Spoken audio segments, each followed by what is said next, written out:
one of the biggest questions I get is how to get a good mix when you're dealing with an in-ear mix. I thought it would be a really cool deal to give just a few tips, maybe 3 or 4 tips on what do you do to basically set up the foundation for a good mix.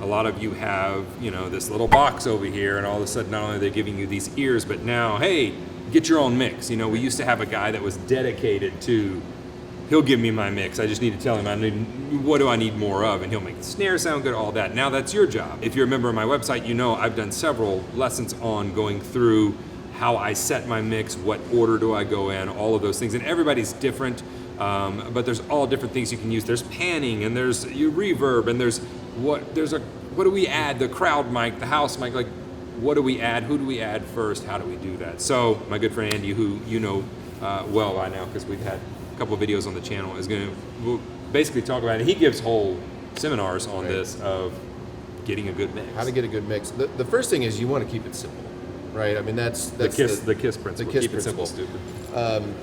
We're not trying to mix records. We're not mixing Grammys. We're not trying to win awards. We're just trying to hear ourselves.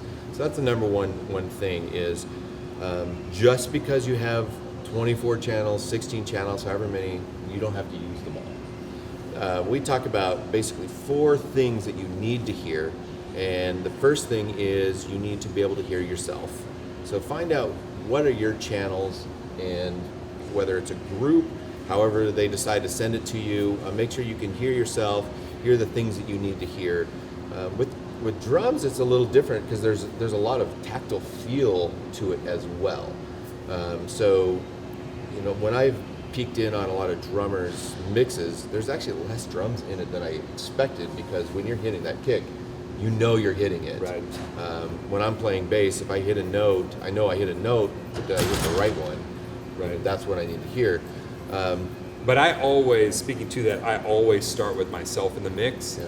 And usually I start with my kick, I go to my snare, I get them balanced, then I go to my hat, because as long as I can hear those 3, I'm good.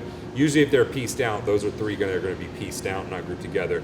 If they group them together, usually they group the overheads and the toms together, which I hate, because then I can never get my overheads high enough, or my toms, it's a balance thing. But I go from the bottom up, kick, snare, hat, and then I'll go to the toms and the overheads. So that's a great point. So, and if you do have overheads, you're going to get a lot of all of that stuff also. So typically I find the overheads don't have to be quite as much. They're more soft. Yeah. So that's you got to find out what's you and put that first. The second is you need to be able to hear whoever the leader is. If it's in a church, it might be the worship leader, might be a band leader that's or a musical director, an MD who's calling the shots. You just need to be able to hear where you're going.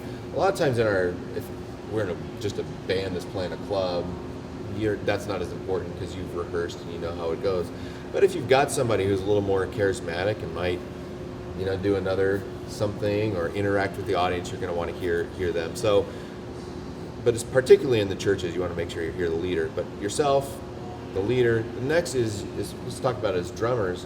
You need to have a timing reference. Mm-hmm. A lot of us who are playing with drummers, the drum will be the timing reference, or the click will be a timing reference. I don't know what you guys talk about with click. We run into a lot of drummers who tend to be hesitant about using a click because they take it as an indictment on their timing. Yeah. When really it's so much freedom. It's nothing but a tool for me. I enjoy it because if I'm having trouble, let's say a typical thing, since we mentioned church, let's talk about that. A couple weeks ago, I played in church, and I have a 30-piece choir. And then I also had a keyboard player and a bass player and me. And then I had 3 front singers, the lead singer, 2 more front singers over here, an acoustic guitar player and a lead guitar player. So I have like 40 people on stage, and everyone has an opinion about where the tempo should go. Whether they're telling me they do or not, they're telling me by how excited they are. I can tell if you had too much coffee that morning, like the bass player needs to chill out on the coffee in the morning. Those kind of, because I have a choir that's lagging because they're across the stage and not hearing it.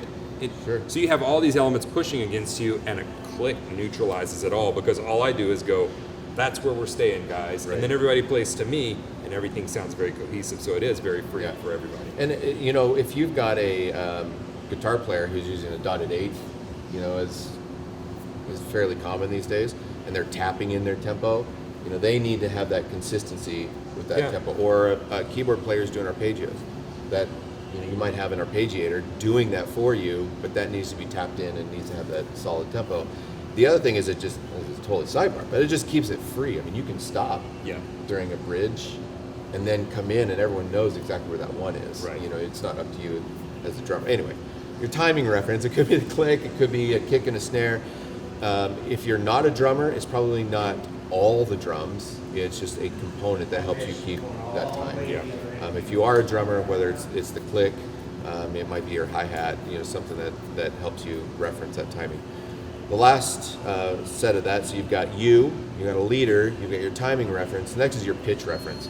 Not as important perhaps with drummers, but for everyone else, you need to know if you're flat, if you're singing, if you're playing in the right key, if you're doing a solo that's a certain style. You got to make sure you know where you're supposed to be. So your timing reference, and again, that is not pitch reference. That's not all the pitched instruments. That is acoustic guitar. Right. It is keyboard.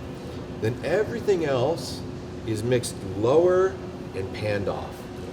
It's pretty amazing. I find it actually hard to play now when I'm in a situation where it's mono. Yeah. And I don't get to pan left and right.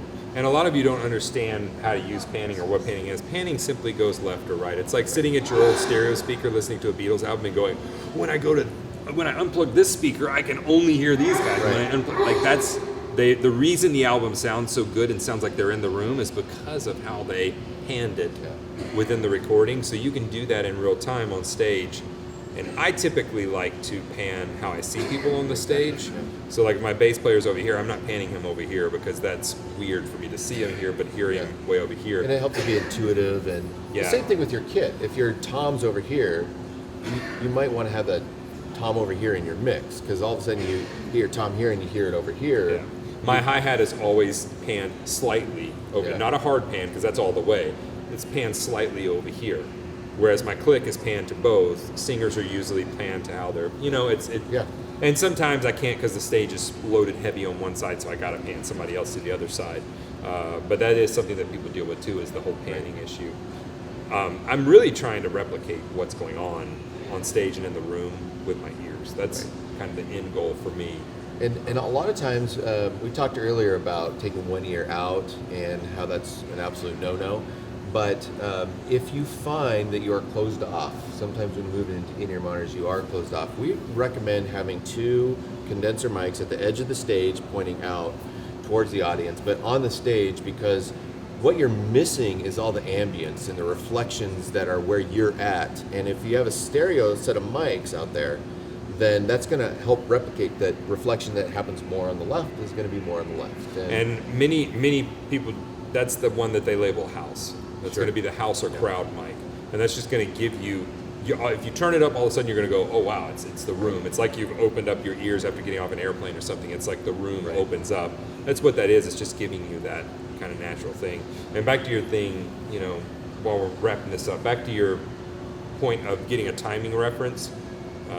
He talked about having the leader. Who is the leader? I always have a rhythmic instrument that I have dedicated as my timing reference, whether that be an acoustic guitar or it's usually going to be an acoustic guitar or piano. And I will have them to where I can hear their strumming pattern, so that if I can't see them, if I can see them, that helps me as well. But so that if they're starting a song and they do not start with my count off or they don't start with a click, I can see where they're strumming, I can hear their strumming patterns, and I can go ahead and set that tempo myself. So, And as a bass player, for me, it's going to be a click, probably, but I want that kick because I am going to be playing off that kick or playing around it or something, and it really helps. I mean, sometimes I go so far as you sit there and stare at the drummer's foot, but so if I can really hear that kick, then I know how I'm going to hit that, and so that's helpful. So yourself, your leader, pitch reference, timing reference, everything else panned off to the side. That is the beginnings of a great mix. You can get 90% there. The other things like panning and EQ and compression, you don't even really need to worry about those things if you've got a decent system and are able to pan things left and right. We used to talk about that if you're mixing mono, you mix with EQ. If you're mixing stereo, you mix panning. Right. And so that panning will take a lot. It just gives you so much space, and it just moves stuff. Like, no offense to pad player. Well, I don't maybe offense to pad players, but no one needs to hear the pad player except the pad player. Right. You know? Yeah. I mean, they're just there kind of gelling everything together, and it can just be too much. Right. You don't just need- overload. And for those of you that play in places where there's multiple drummers, something that's helped me in the past is, I mean, I'm in Nashville, so it's a little bit different. Some of the drummers that I play after are also expert mix engineers. So I'll actually plug into their mix and I'll make notes based upon, I'll hear how it sounds and go, oh wow, that's cool. So I'll see what they did with their mix. So if you ever plug in at a venue or at your church or wherever you are and you realize like, oh wow, this sounds really good, take 5 seconds and go through their mix and see what they did and learn from others. That's a lot of how I learned it. So those are some awesome tips. Thank you. So be sure and check out Alclair stuff. They have some excellent in-ear monitors. They're excellent people. They will answer any questions you have about that stuff, because I can't answer those questions. If the video helped you, maybe share it with somebody, give it a thumbs up, subscribe to the channel. Lots of good stuff like this coming. But whatever you do, I'll see you here in the next video.